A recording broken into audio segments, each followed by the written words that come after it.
Previously on the Jay and Dan podcast. Get your sweet lady friend or guy friend or whatever you're doing. Or your lady and guy friend if you're trying to arrange a threesome. Oh, here we go. Eve. 5, 4, 10, 3. Oh, wait. 8, 1. No. Happy New Year! You're listening to the Jay and Dan podcast. I'm Mark Masters at the World Juniors. Now here's Jay and Dance. Happy New Year! It's 2019. Just says road crews across the GTA have been salting and brining. What are they making, a turkey? That's what it says on CP24. Yeah, the brine is. I saw a bunch of those trucks last night. They just spray their liquid all over the road. Yeah, that's what I like to do. Spray my liquid all over the road. Well, at least I used to before I got married. Hey, it's the first podcast of the new year. This microphone smells like Jamie McLennan's ass. Which is strange because I actually saw a bit of Overdrive, which is on TSN Radio in Toronto. I watched it on Monday, and he was not speaking out of his ass. He was speaking from his mouth. Yeah. I can only tell you what I'm smelling. Hey, new year, new me. I started a new workout and eating program today. That should last about a week. And you're going to like the difference, too. I thought you were going to say that you were going to welcome Ben Teller onto the podcast. On Not a chance. See, I started at I started a week into the new year instead of starting at January 1st. So I'm like, yeah, I could still. Are you going to a gym?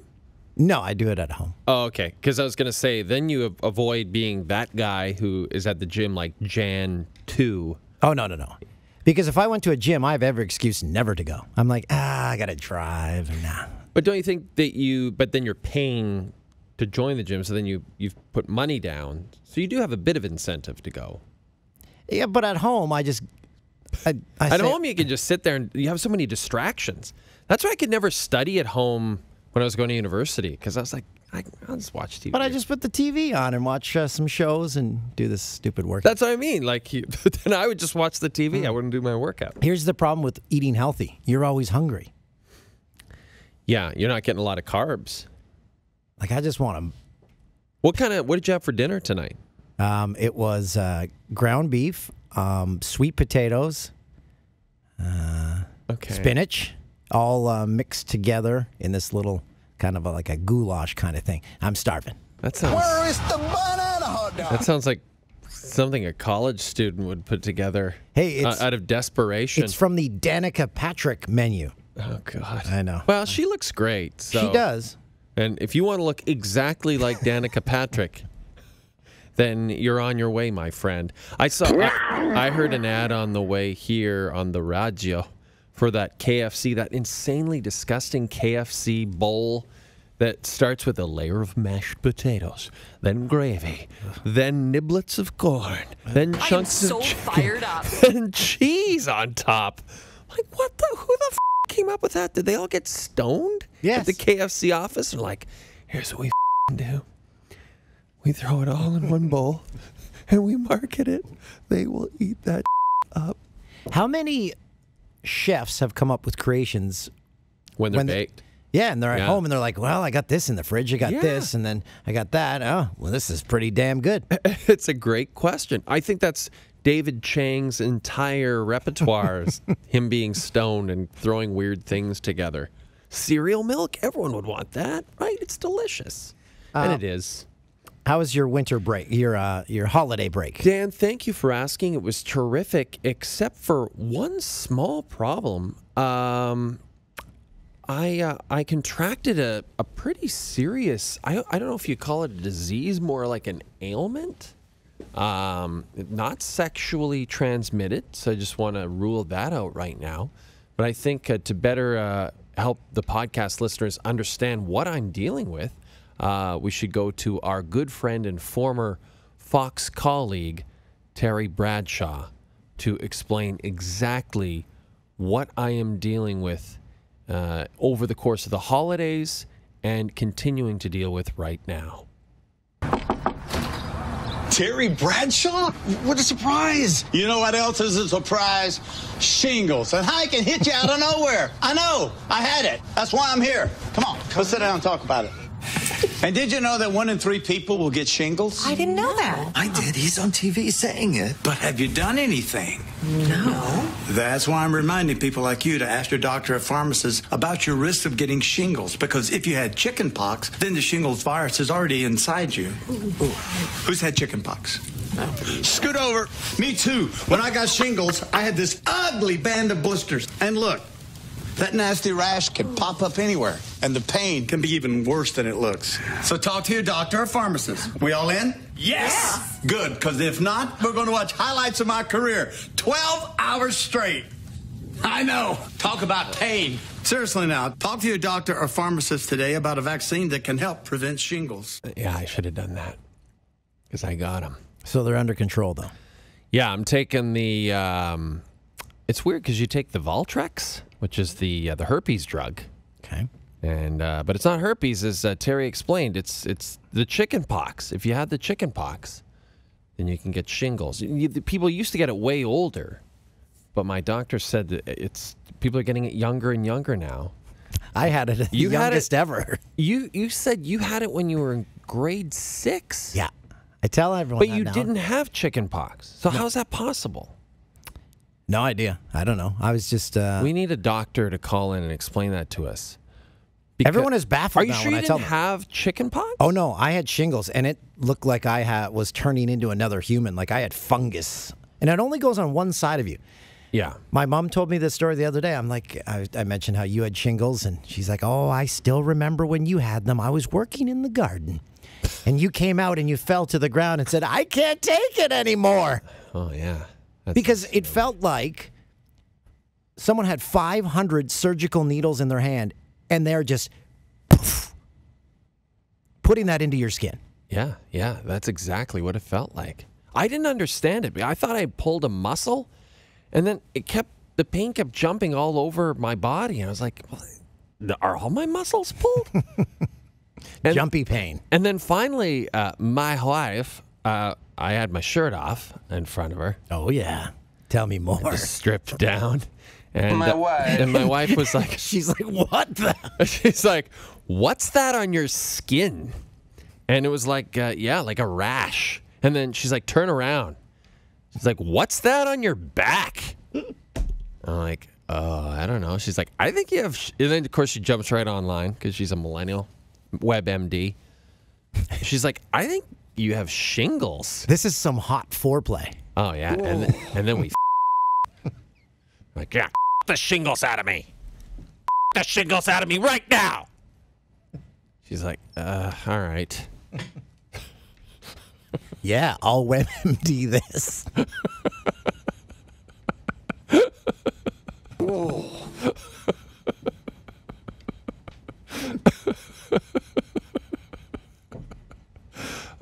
Yeah, I got shingles. And I can get it again. I Valtrex. thought since I had it once, I can't get it again, but... In fact, it will come back worse.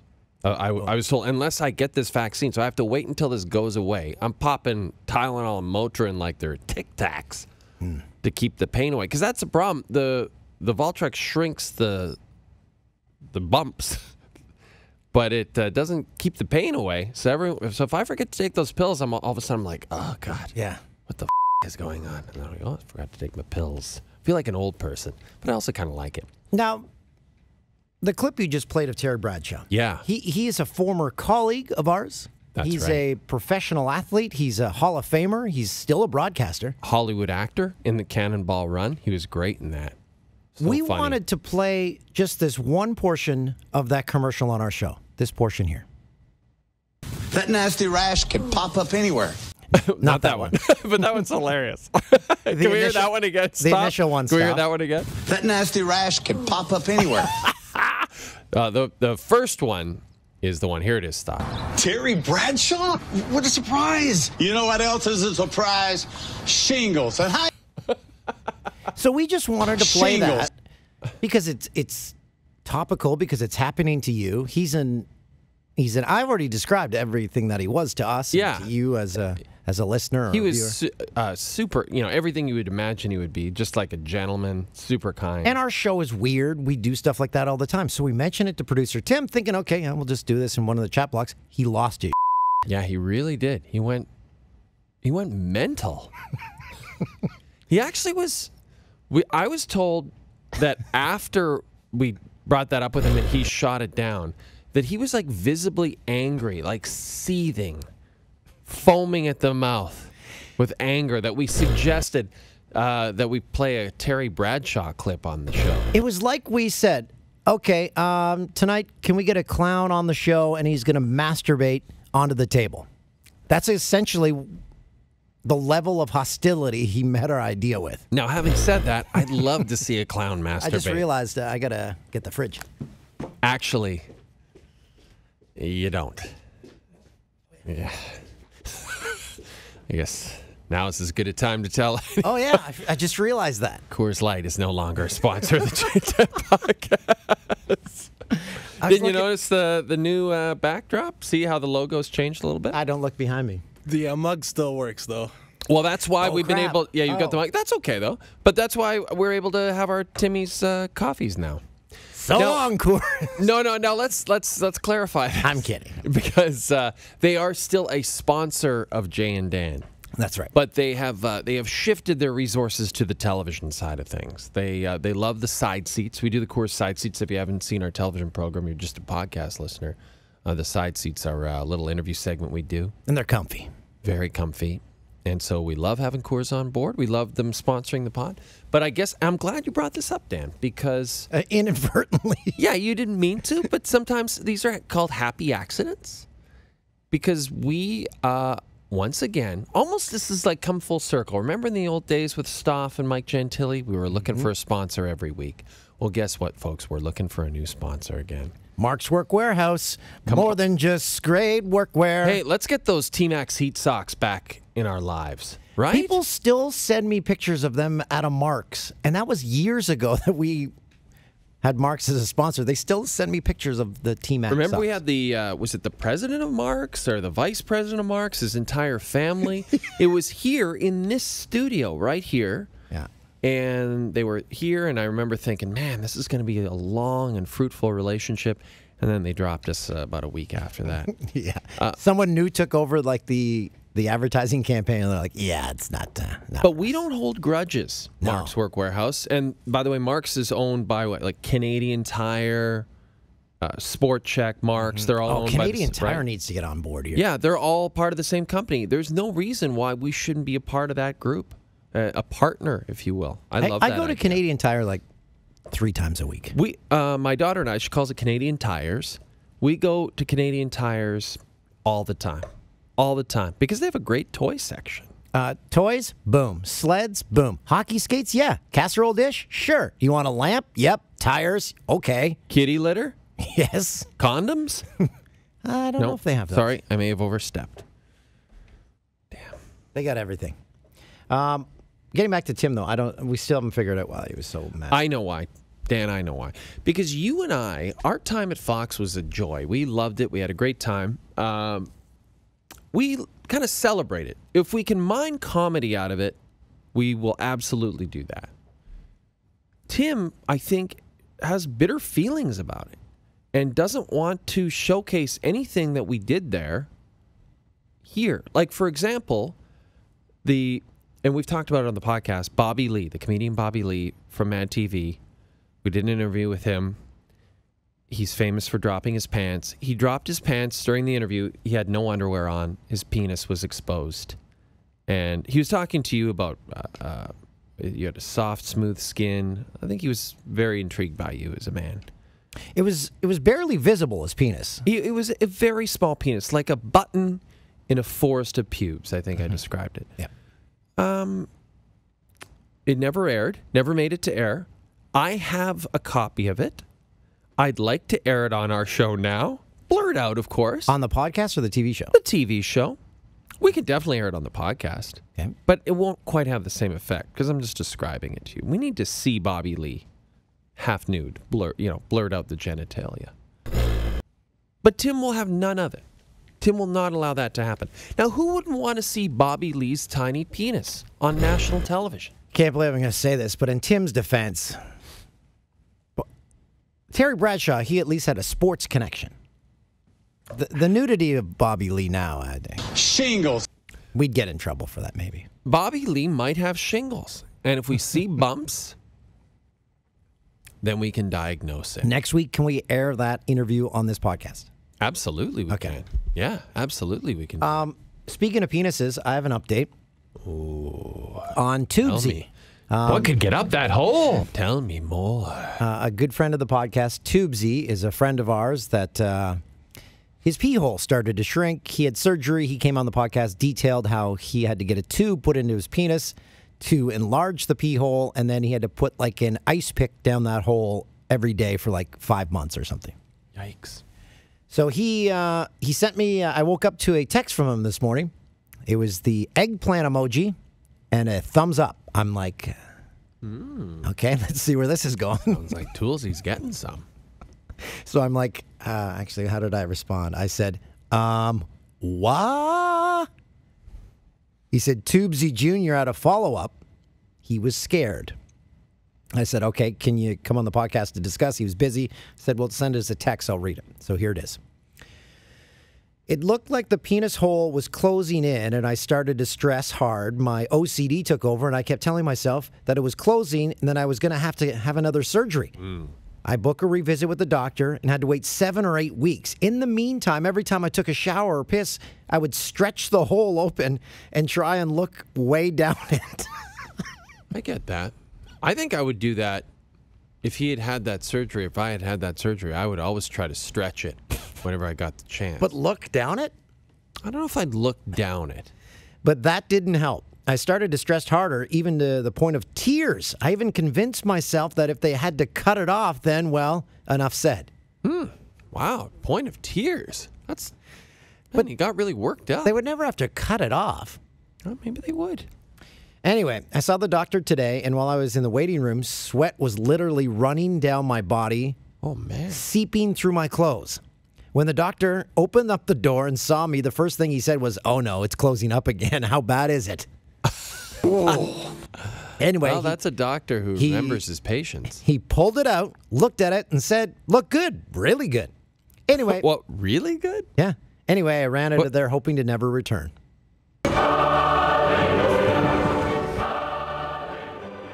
If my doctor looked at my penis and said, looks good, really good, wouldn't that might be a bit much? Anyway, Tubesy.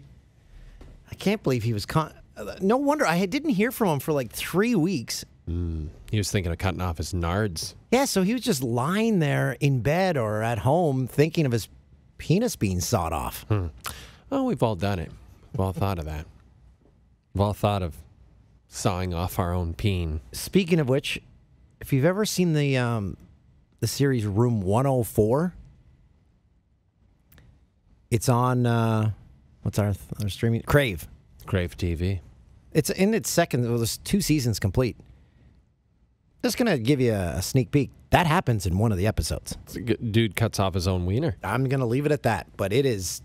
Well, you kind of spoiled it for us. Spoiler alert. Wiener cut. No, because so everything happens in this one room. So every episode takes place in the same hotel room. It's a very unique concept. Some of them are duds. Other ones, you can't erase them from your mind. Like the penis one. That's a real hard sell on Room 104. I recommend it. Are you sure that isn't just the video that guy took of Erin Andrews naked in her hotel room? No, this is a full... You've got big name actors in these things. Rainn Wilson was in the last one I watched. Oh, really? Yep.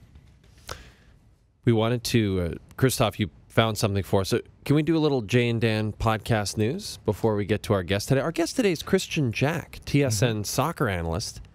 He and our friend Stephen Caldwell, another TSN soccer analyst, have a new soccer podcast coming up. What's it called? Is it called the Footy Podcast, I think? The Footy Cast? Footy time.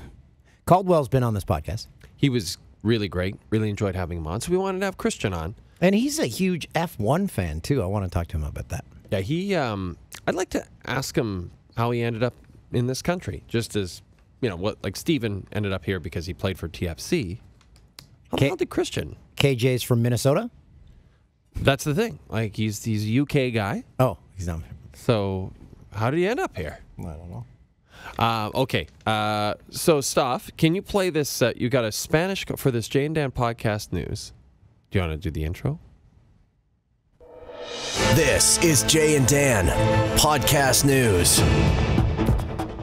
This Cody Parkey field goal miss? I'm stressing Staff out here, but here we go. Yeah. No worries. So we got Cody Parkey's miss, which obviously helped out my Eagles continue defend their. You're loving Nick Foles. Quest to defend the title, yeah. That was a bizarre finish. Do you have your Nick Foles jersey? I do not, but I may have to invest. Yeah, you got to go to NFLshop.ca. It's looking that way. Yeah, you got to do that. So by now, everyone's seen the double doink, as they're referring to it, where he hit the uprights and the crossbar, and the kick didn't go through. What most people haven't heard yet is the Spanish call of that yes, happening. we have to hear that. Oh, this will be great. Pie de Cody Parkey. 43 yardas. El snap. Le mete el pie. Distancia, dirección. Le dio el poste. ¡No! ¡Falló! ¡No, señor! ¡No, señor! ¡No, señor! ¡No, señor! ¡No, señor! ¡No, señor! ¡Los Eagles se van con la victoria! ¡Ay, papá! ¡No, señor! ¡No, señor! ¡Chicago! ¡Chicago! ¡Nos vamos para New Orleans! ¡Filadelfia gana el partido! He's all over the map. ¡Le dio el poste! Like, if a guy did that in English, that enthusiasm, the yelling, people would, all over Twitter, would eviscerate him. Yes. ¡No, señor! ¡No, señor! ¡No, señor! ¡No, señor! ¡No, señor! And yet, I kind of want someone to be that enthusiastic in English for any game. 1,000%, yes. Let's see what that sounds like. Chicago! ¡Nos vamos para New Orleans! I love that guy. We should try to get Brian Mudrick to call a Habs game like that. His excitement level's pretty high. It's pretty good. I think he should ramp it up more. Yeah, take it to another level. Then the hardcore people, they get all upset. No, but this is the thing. You need one trailblazer, and that trailblazer is Muddy. Hey, speaking of clips, did we ever play the Wild Water and Wheels song that someone made for us? The cover song, I don't believe we did. I can pull it up. Just give me one here we second. go. I know this forgot is about that. off the cuff here, but can we play the original? So this is a amusement park in my hometown that we've discussed on the podcast, Wild Water and Wheels, and so many people mentioned it to me over the holidays because I spent a lot of time in Peterborough, and they said, "Yeah, I drive by that place all the time. I'm not stopping there." So the original song's very catchy, and someone sent us a cover. So here's the original. We got the time of your life, that wild water and wheels. Come on out, get the excitement, see how good it feels. Family fun for everyone. This is the place where you gotta be. We got the time of your life, that wild water and wheels. Wow. I love it. I love it. I think it's great. So Jingles need to be like that. Someone heard that jingle. Do you have his name there, Stuff? Yes, it's Mitch Taylor. Mitch Taylor decided to put out his own version of it and send it to us. Here it is. We got the time of your life, the wild water and wheels. Come on out, grab your friends, no better way to feel. We got the time of your life, the wild water and wheels. So grab your friends, come on down, there's no better way to feel. So we got the time of your life, and wild water and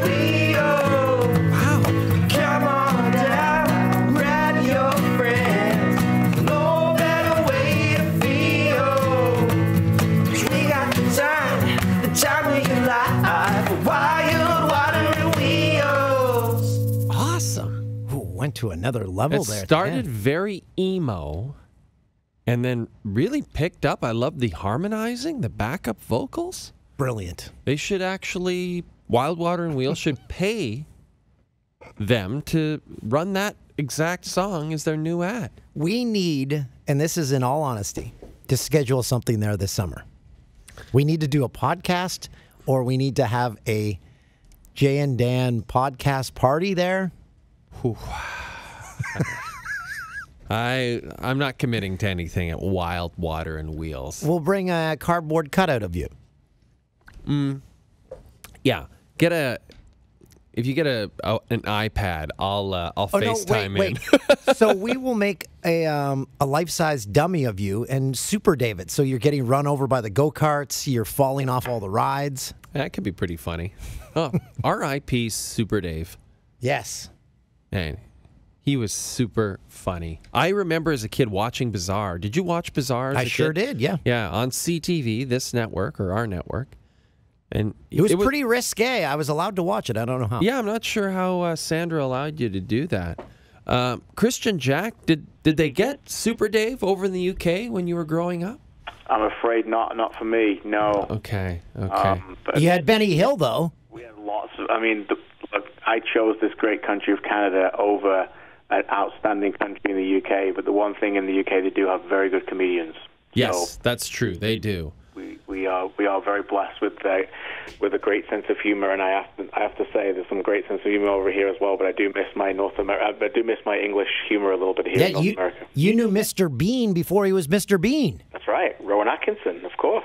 Now, tell us, Kristian. First of all, Kristian Jack, TSN soccer analyst. Lovely to have you on the podcast. It's been a while. We've had you on the TV side. We haven't had you on the podcast side.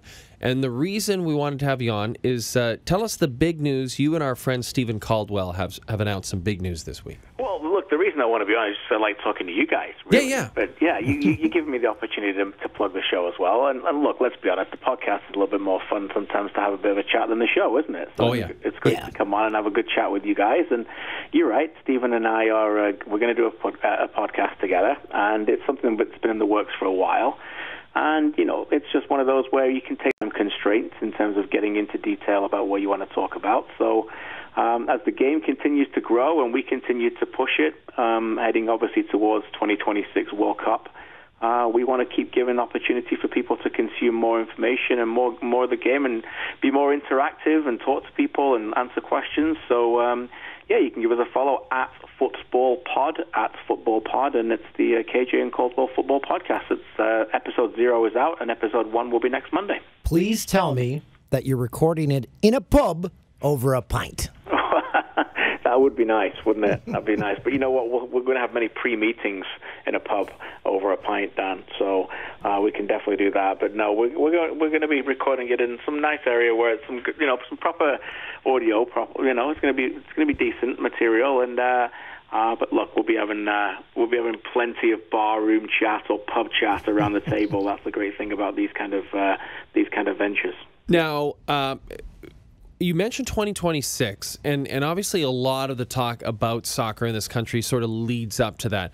What kind of subjects do you want to cover in these early podcasts? And will you focus not just on the Canadian international game, but also MLS and also the European club game? Yes, we will. Look, we want to be open to everything, but what we find right now is that we cover a lot of things at TSN, and so the main things that are on our plate at the moment are the Premier League and Major League Soccer. So we want to get into real detailed chats about that. And the way we like to do our shows at TSN is that we like to talk to the smartest guy in the room or the smartest guy watching, and then we think other people can catch up. I know we had a number of discussions when we first started about, do you talk to, and no disrespect, but do you talk to the soccer moms or do you talk to the high Q levels of people? And I think that we try and extend that insight to the very highest level. And we want to do that, and we want to get into in-depth discussions and really tactically break down some of these big games in MLS as well as the Premier League as well, and get good, we've got some good contacts and get some good guests on from around the globe in terms of that. But look, we know where we're based as well, and the Canadian Premier League is starting up in 2019. You mentioned the build-up to 2026 is very exciting. The Gold Cup is here in 2019, which is this region's, major tournament, like the Euros will be for 2020. We got a Women's World Cup in 2019 as well. And Canada may be hoping to try and qualify for 2022. So, guys, it never ends, this sport, and there's so much things to get into that we're just really excited to have the platform to get in. If we want to chat 15, 20 minutes on the Canadian women's team or Tottenham playing Liverpool, it doesn't matter. We want to do it. So we're just excited to have that platform. KJ, you live in Canada, so you've seen all North American sports and their fan bases, hockey and baseball and football, and you're a big auto racing fan, so you've been to races, you've seen those fans. Soccer fans, correct me if I'm wrong, but they are the craziest, correct? They are certainly the craziest in Europe and across South America. I think over here they're getting to the level where they are a little bit like that. It's an interesting dynamic, guys, because when I came over here, I was used to going to watch sports in the UK, not just soccer, but rugby as well. And sometimes, I'll tell you a story, like I would go to cricket games, and people over here would always ask me about cricket, because they're just bemused by some games. They call them test matches, and they last 5 days, these games, and they play all day for 5 days. And some of the great banter cricket games is that you would go, and the games would start at 11 o'clock in the morning, and they'd still be playing at 5 o'clock in the afternoon. Now, you can imagine a bunch of fans in a stand, that has been consuming alcohol since 11 o'clock in the morning. What kind of atmosphere that can be like by the afternoon, by the way. And it doesn't matter whether the sport on the pitch or on the wicket, as they would say, in cricket was going well or not. The atmosphere was very good. So, yeah, it was quite interesting when I first came over here. One of the big things I noticed when I go to hockey games is that how you go to a hockey arena and you chant the opposition's goalie name. Yes. And I was bemused by that because I was used to, when you chant in the UK or you chant in England, you chant your own teams. Right. And then over here, I was like, oh, they're chanting the opposition's goalie. It's a way to try and get him in his head. And I was thinking that would actually be a good thing for the goalie because he's thinking, oh, they're on to me here.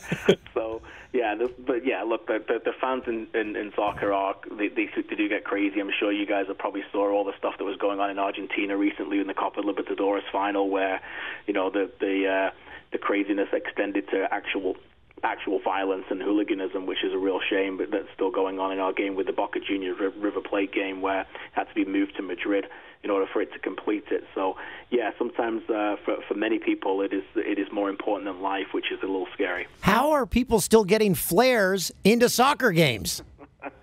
It's remarkable. It really is. I was in Orlando. I actually just flew back today, and I was talking to the coach of now the coach of LA Galaxy, who was the previous coach of Boca Juniors, who was involved in that final. And I was talking to him about the incident that was going on there, Guillermo Barra-Scarotto, and he was just looked at me and he didn't mean to be condescending, but he's just like, look, you're not from Argentina. You just don't have any idea what it's like. Like we saw video of like parents strapping explosives to kids. Oh, jeez. To get them in the stadium and how to get them past security. So, yeah, it's still going on, and it's not quite the level of hooliganism that my parents witnessed when they were going to games in the 60s and 70s in England, which was at the height. There's still an underbelly of it, no doubt. Can we first of all, how did you end up in Canada, Kristian? How did you come to this great country and end up at TSN? Yeah, well, it's a good story. It's an interesting story. Hopefully, your listeners will enjoy it. So, I've always been fascinated by North America, and I had a friend who worked at CNN International in Atlanta, and I interned at CNN International in the 90s. So that's one of the reasons why I'm a huge Atlanta Braves fan, because I spent a lot of time in Atlanta in the mid-90s, which was a good time to be a Braves fan. So right before the Olympics, I worked at CNN and just fell in love with the North American lifestyle. Anyway, my parents and my brother and I came on vacation here in 1997 and actually we were going to do the whole hotel thing and stay in different hotels. We went to the Canadian Grand Prix, as Dan mentioned, a big car racing family. And then we met through a family in Burlington, Ontario, and they were like, no, you're not staying in hotels. You're going to come stay with us for 10 days. So we stayed with them, lived with them for 10 days in their house, and they were from the same hometown in England that I'm from. I got to really get to know what it was like to live here. I always say that if they'd never done that, we'd still be in England, because we really fell in love with what it was like to live in Canada. And then we went back in the middle of '97 and put our immigration papers in, and literally gave up everything. My parents gave up everything to move over here without jobs, and I was 4 years into a career as a sports newspaper journalist in newspapers in England. And my brother was just out of college, so we all came over here together. They were ahead of me because I was over 21 at the time, and so I was no longer a dependent on them, and my application took longer. Came over here, tried to get into the sports media business, didn't happen right away, did a bunch of other things, then obviously went to the Score, interned there for many years, for many months, and then turned that into a job for a decade, and then came to TSN. Actually, I believe I came to TSN the same month you guys departed the first time. That was by choice. No, I remember thinking, I just walked in, I got to go see these broadcast legends and learn something, and then you guys have disappeared south for a while. So, but here we are now again, working on the same family, which is great. It's really, I mean... That's a good story. That is an amazing story. And are your folks still, and your brothers still here? We're all here. Yeah. Wow, that's awesome. Thankfully, my parents are learning a little bit to work less. So as we speak, they're actually enjoying the sun in Florida, which is what you should be doing when you're in your mid-60s, I guess, at this time, when you've worked all your life. So, they're still here. And look, they love being around the grandchildren. So that's important for them. You said you fell in love with the North American lifestyle, and then you also fell in love with Canada when you came and stayed with those friends. What was it about Canada that was different than the UK? Yeah, Dana, I love the positivity of Canada, and there's a lot of things to like about the UK we live. I always felt there was a way for people to get on, and in terms of the ambition in life, if you could just keep working hard enough. And sometimes I felt that the mentality that I grew up with in Northern, for people to get on, and in terms of the ambition in life, if you could just keep working hard enough. And sometimes let's do it in anything in TSN soccer, and in terms of how we've evolved over 6 years. I'm a big yes guy. I'm a big let's try and figure that out. Let's do it in anything in TSN soccer, and in terms of how we've evolved over 6 years. In everything I did at the Score, even as a family, I'm never a big no guy. Like if people ask, I love the sports over here, and I think that's what is a big sport in me to North America. Predominantly dominant. By the way, the sport, mainly in the newspapers, I love and here. And as much as England is a big sporting country, it is predominantly dominated mainly in the newspapers by the sport that I cover. And it is mainly due to the weekends. And over here, as I'm sure people have said in the past, there is no country in the world like it in terms of North American sports. And for somebody who came over here as a wide-eyed, sports-mad 21-year-old, that was absolutely fantastic. Well, you talk about the positivity. I'm not sure that extends to longtime fans of Canadian soccer. Or producer Tim. Yeah, our producer's one problem. That's a separate thing. But for Canadian soccer, I mean, it's one of those things where, other than 1986, Tim. Yeah, our producer's one problem. That's a separate thing. But for Canadian soccer, I mean, it's one of those things where, other than 1986, where they made the World Cup and lost all 3 games, it's been a series of disappointments. Now they get the 2026 World Cup. Realistically, what is the path? First of all, what are the chances that all 3 countries, Mexico, the United States, and Canada, in your mind, all get automatic bids? For 2026? Yes. It's a shoo-in. Yeah. It's not been officially announced yet, but that is an absolute guarantee. Look, there's no way that they went to the edges of the world to get these votes without knowing that they're going to get that. Right. And when they put that bid in, for your listeners to know, when they put that bid in, they can put that in the bid, but that doesn't mean once the bid is accepted that is a shoo-in. Right. But FIFA committee then meets to do that, but it is without precedent. I mean, there's no World Cup host in the history of the World Cup that has ever not played games. And with it being extended now to 48 teams, there's no excuse for it. So that they will be in there, and they will play games in 2026. As I think you were hinting, Jay, the other question was, the future or the immediate future for this team going forward. You're right to mention the past, and it's one of those where it's the Canadian men's soccer, and you have to distinguish it from the women's because it is significantly different. Is consistently surrounded by a dark cloud. And they, in the years I've been living here, when I moved here, they just won the Gold Cup. But since then, you're right, it has been nothing but streams and streams of negativity and misfortune and underachievement. And by all accounts, from everybody are looking to turn the page. They've got, yes, it is still the Honey, a very charismatic and ambitious coach in John Herdman, who has been taken over from the women's team. And by all accounts, from everybody I'm speaking to right now, and yes, it is still the honeymoon period. I think it was this year, last year when he was hired. But by all accounts, everybody's buying in right now, and they are working towards bringing an extreme positive energy towards this. And look, can they compete with Mexico and the United States and some of the other CONCACAF giants at the moment? No. But the Gold Cup this year will provide them with an opportunity to think, okay, is 2022 a possibility? And I'll tell you this, 1 year ago, anybody would have said to me, Davey, 22 a possibility. I think I would have been in the majority to say that most people would just get laughed in the face. They weren't even close. But these young players, Alphonso Davies, Jonathan Osorio, many, many others, have given them an opportunity to think they can build around these players. And Stephen Caldwell sent out a tweet. He said, there's someone watching this announcement right now in Canada who doesn't know it yet, but they just started the dream of playing on this team. That's how big this is. It really is. Look, the opportunity to play a World Cup is the pinnacle. It is still the pinnacle. And, you know, I've had the opportunity now to cover everything in terms of this game. And, look, tactically and at the highest level where the game is played now, it is clearly in the European club leagues, and the club sport and the club game has overtaken the international game, and it's a race that is never going to be won again. The race is over. But what the international game has is they have that pride and that jersey when a player puts it on, and they have the World Cup. They are the things that the club game can never get. No matter how far they go in terms of training and how far they go in terms of evolution tactically, the international game will always have the World Cup, and they'll always have the pride of you got to play for your jersey.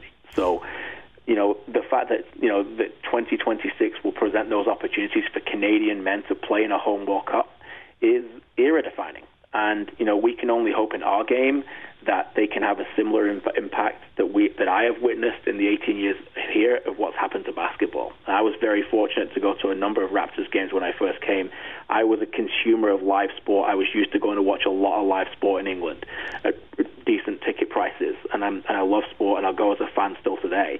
And I came and I wanted to go watch the Raptors. I couldn't get into the Leafs. It was too expensive. So I watched a lot of the Raptors, and I was able to watch a lot of Carter and Vince Carter. And now, obviously, many people have probably seen the Carter effect, and it's real, you know, with what the Canadians are doing in the NBA. And we can only hope now that Alphonso Davies and other Canadians will see this as an opportunity, and then we can get more top-class Canadians playing in more top-class leagues around the world. I remember when Owen Hargreaves went over to play in Europe, and I remember thinking, first of all, how the hell did we not spot this kid? How did it take someone from Europe to come over, see him, take him over to Europe, and then develop him into the player that he became, and eventually playing for the English national team? It's almost insane to think about a kid who grew up in Calgary.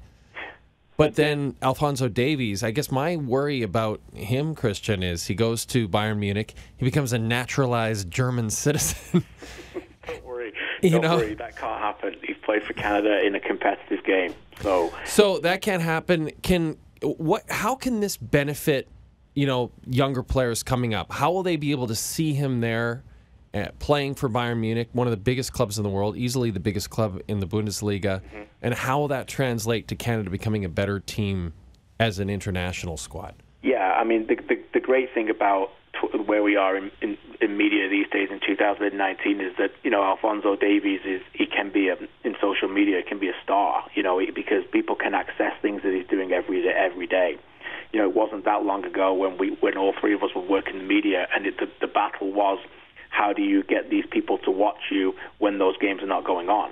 You know, when you turn them off on a Saturday, and then how do you get them back on a Saturday? Well, Instagram, Twitter, you know, Snapchat, everybody can access Alphonso Davies and actually see a different side of Alphonso Davies than you're ever going to see with a microphone. And trust me, I've tried to get that side of him or on the field. So that's one area that people can get to. The other area is that Alphonso Davies is going to be playing in one of the greatest football or soccer environments in the world. You know, at Bayern Munich, who consistently produce and churn out young players all of the time to get to a genuine world-class level. Now, I'm never going to go there yet. I'm not willing to say that Alphonso Davies is going to be a world-class player, but we are starting to see that he is already going to be looked upon by the current coach, Niko Kovac, who recently said, we don't spend $22 million on a player and not play him. So they've certainly brought him over there, not as a project or not hopefully to send him on loan to Bundesliga 2. They want to consistently keep him in there and groom him. So under that tutelage, under that coaching environment, he is just going to go to another level. And then obviously that can translate over here when he plays with his Canadian teammates. And obviously it's a pathway for the Canadians to think, well, if Alfonso can do it, then I can do it. KJ, before we let you go, wanted to ask one auto racing question. Mentioned you're a big F1 fan. I think I mentioned that. I'm not sure. Have you been to a NASCAR race yet? I have. So I've been to many different sporting events, but so obviously I grew up in England. I went to 40 Formula One Grand Prix before I was 30 years old. Wow. Hockenheim in Germany, Spa-Francorchamps, Monaco for my 21st birthday, which was special. And obviously I'm a huge IndyCar fan as well, with the Canadian connection. I went to a NASCAR race in 2001 in Pocono, and watched the Pennsylvania 500 there. And I also went to... That's the worst track to go to. I know. I also went to... I did watch, not the Daytona 24 Hours, but I was there many, many, many years ago for practice and some of the lower NASCARs around in Daytona there. And I was actually in Daytona this weekend, but this was not NASCAR, obviously, but the Daytona 24-hour sports car races were practicing there, so I was down there in Orlando for MLS, so I popped up there for a couple of hours to see that fabulous location. So it's not something I watch every week, but it is obviously something I have a tremendous amount of respect for those guys. Okay, you have to go to see a race at Daytona and Talladega. Can't recommend it enough. Talladega is just... Michigan, Dan, have you been there? What's that, sorry? Michigan. Have you been to Michigan? I have not been to Michigan, no. But Talladega I can't recommend enough. I've been to IndyCar races in Michigan. I love the ovals. My son is he's 8. He's an absolutely enormous IndyCar fan. We go to the Indy 500 every year, which I can't recommend enough. Anybody who's into sports should go to the Indy 500 once. It is an absolute, just to be around 300,000 people in the same environment for one afternoon is a spectacle. Even if you don't like cars, it is incredible. But yeah, look, and you name the sporting event, I want to be there. It's part of my life. Okay, KJ, last question. So you've been to all these events. What is the greatest sporting event that you could not recommend enough? You mentioned the Indy 500. Is that the one where you would recommend to our listeners, if they have an event to go to before they die, they need to go to? Indy 500. Yeah. Okay. Wow. Yeah. Okay. And I've been to a Super Bowl as a fan, paid ticket. I went to watch my team play in the Stanley Cup Game 7 of the finals and lost at home. That wasn't fun. And all of these are tickets. So, FA Cup final in England as a fan. I've done many major Rugby World Cup finals. I think the Indianapolis 500, only because of as I said, the atmosphere inside the place is absolutely incredible. And the other thing I like about the Indy 500 is this: it is bigger than anything else in terms of that sport. The championship is not as big as that. So me and my son always talk about this. When that winner crosses that line, his life is changed forever. That's true. And there's something very uniquely special about watching sports at a very, very high level, and to watch a sportsman change their life forever when they accomplish the greatest thing they can do. I just realized something. You said you'd been to a Stanley Cup final Game 7, watched your team lose. So that means your team is definitely not the Maple Leafs. True. So who is your team? I'm a Detroit Red Wings fan. Wow, the Wings. Okay. So in the 90s, when you grew up as a huge, obsessed North American fan, you try and follow everything you can, and everything's in the middle of the night, so you record games. And I was a huge Steve Eisman and Brendan Shanahan fan. So, and then I came over here in 2001 and went to watch arguably the greatest team in the history of one of the greatest teams in history, because I think they've got 10 Hall of Famers on that team, the 2002 Red Wings team that won the Stanley Cup, which was the first live NHL game I ever went to see. My eyes were popping out of my head. That must have been crazy. Well, that's a good first game to go to. Guys, it was unbelievable, to watch that kind of team. And that was one, obviously, when they got Brett Hull and Luc Robitaille, and they, I think the salary cap came in after that. But basically, you could spend any money you wanted on that. But yeah, Lidstrom, you name it, Hall of Famers, they were there. I thought since you lived in Atlanta, you would have been a big Atlanta Thrashers fan. Actually, when I lived in Atlanta, they were the Atlanta Knights of the AHL. Yeah. They tried NHL twice in Atlanta. It didn't. No. Just didn't you know take. what? It's a great place, but it does get knocked for its sports, and I find myself being a big defender of them. But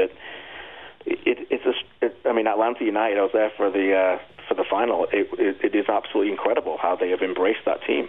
70,000 people in that stadium was absolutely remarkable. But Atlanta is is a small pocket of area. There's many people in that city from many different areas, which is why, as a Braves fan, sometimes when I watch playoff games, if you play the Cubs or something, there's many people from Chicago who live there because of the airline community and many other strong. Yeah, that's a great point, Kristian. There's always been a thing about Atlanta, the attendance for the Hawks and stuff. It's been kind of spotty. Even though you've had great player Dominique Wilkins and all these great players have played for them, but it's a great point. It's great college sports town for sure. And when you live in Atlanta, it's widely known because it's the home of Coca-Cola. You don't have tap water; you have Coca-Cola that comes out of your sink at home. That's right. You got it. I took my kids to the Coca-Cola Museum in downtown Atlanta, right by the Centennial Olympic Park. I got to say, this has been awesome talking to you. I wish you the best of luck with the new pod. And I appreciate that. This has been a thrill for me. You guys are genuine leaders in our industry. You keep up the great work. And as I say, every time I watch you, you tick the box of education and insight and also entertainment. So keep it up. Well, just know this. If you ever get shingles, just know that we have all the information that you're going to need to get over it. That's mostly what we talked about on our podcast today, Kristian. So I'll listen back for sure. Okay, thanks, KJ. Thanks, KJ. You guys keep up the great work. Thanks, buddy. What a guy. That's a great story of how he ended up here at TSN.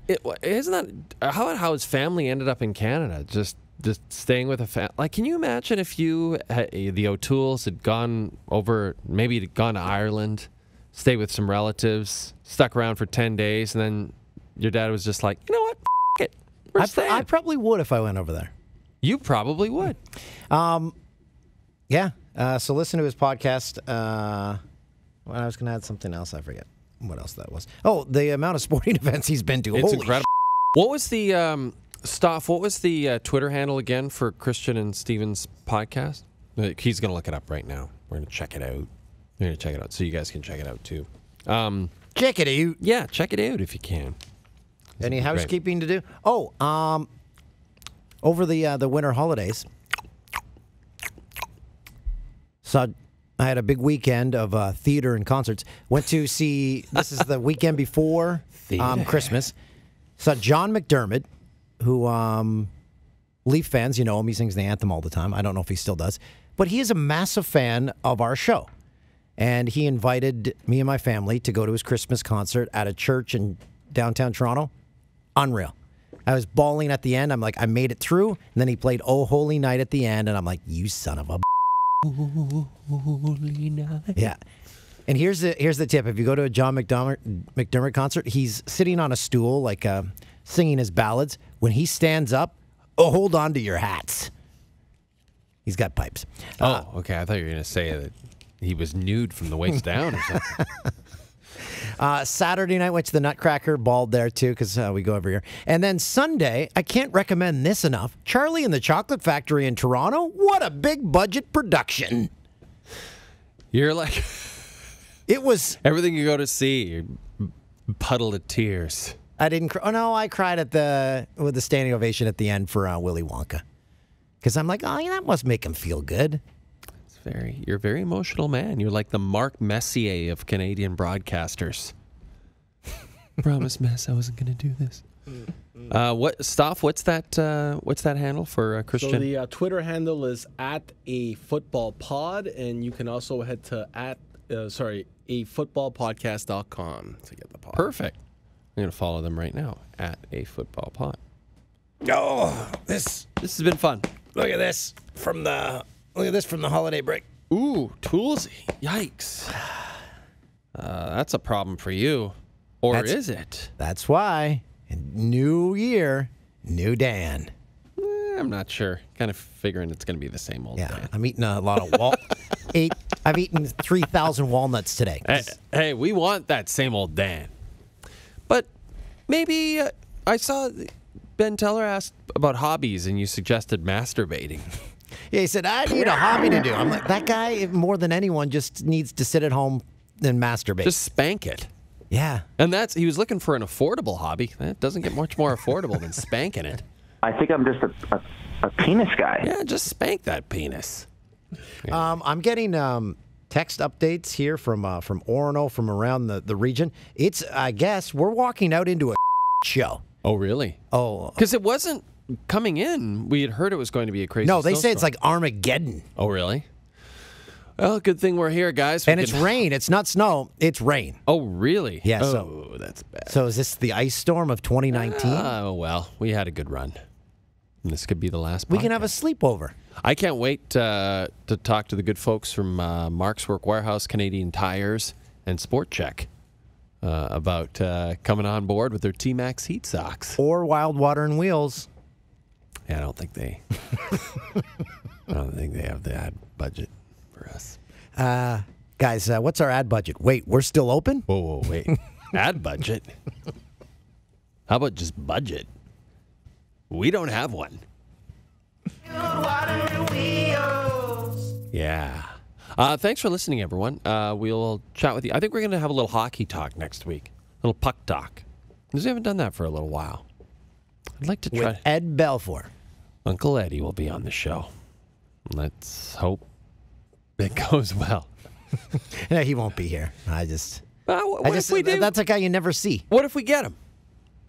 Stoff, can you work on that? Carmen, is he from Carmen, Manitoba? Is that where Eddie's from? I'll I'm drive probably there getting that right wrong. now. All right, let's try to get Uncle Eddie on. Ask Carlo Koliakovo. Yeah, Carlo He probably could knows help. his number. Or O-Dog. Thanks, buddy. Stoff, your holiday was good? Can't complain. Your Eagles. Fly, Eagles, fly. So far, so good. Yeah, my Seahawks didn't make it, but it was supposed to be a rebuilding year anyway. The future's bright, as Doug Baldwin said. Meanwhile, Dan's Buffalo Bills. They aren't mine. I can't wait to open this door. So we have a back entrance to the studio, and I'm afraid we're going to open it, and it's going to be like the end of the world. It'll be like the scene in Caddyshack where the bishop is having the game of his life. Thundering rain. I'm talking like zombies have taken over. Oh, you think it's already gotten to zombies? Because we're stuck in this room. We have no idea what's going on outside this room. That's true. It's very much like safe room kind of. Have you seen another human in the last hour? No, besides Stoff and me? No, I haven't. But I generally try to avoid all humans here anyway. That's why I take that's why I take the back entry. Tubesy, always taking the back entry. We'll talk to you next week. Bye-bye.